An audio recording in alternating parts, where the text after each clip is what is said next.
Avez-vous déjà entendu parler de la ferme sur les traces du roi Guézo?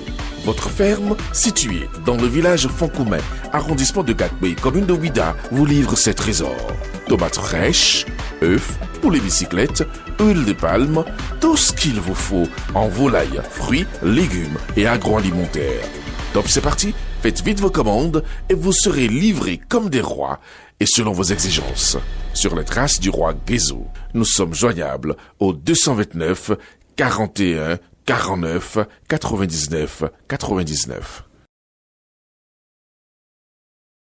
Mesdames et messieurs, bienvenue sur Une Minute dans le Monde. Le président algérien sortant Abdelmadjid Tebboune a été réélu dimanche 8 septembre pour un deuxième mandat au terme d'un grand scrutin sans grand suspense. Sur un total de 5,6 millions de votes enregistrés, 5,32 millions ont voté pour le candidat indépendant Abdelmadjid Tebboune, soit 94,65% des voix, a déclaré le président de l'autorité électorale.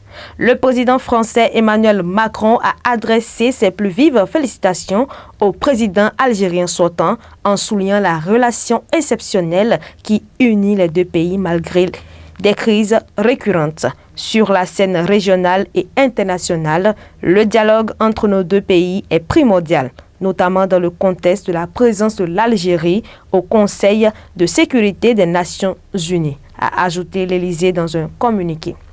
Au Nigeria, un accident de circulation s'est produit dimanche 8 septembre 2024. Il s'agit d'une explosion provoquée par une collision entre un camion-citerne et un autre véhicule. Au moins 48 personnes ont été tuées dans cette explosion impliquant ce camion-citerne et un autre véhicule dans le centre-nord du Nigeria. Selon l'Agence publique de gestion des urgences de cet État, le camion-citerne est entré en collision avec un autre camion transportant des voyageurs et du bétail.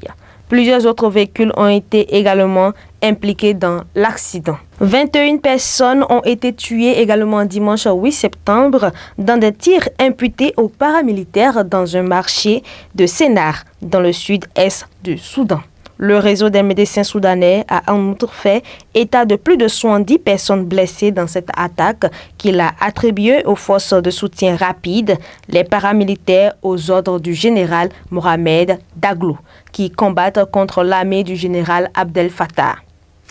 Il a déjà fait des dizaines de milliers de morts et déclenché l'une des pires crises humanitaires au monde. L'État de Sennar, qui abritait déjà avant les combats plus d'un demi-million de déplacés selon l'Organisation mondiale pour les migrations, relie le centre du Soudan au sud-est contrôlé par l'armée et où des centaines de milliers d'autres déplacés ont trouvé refuge.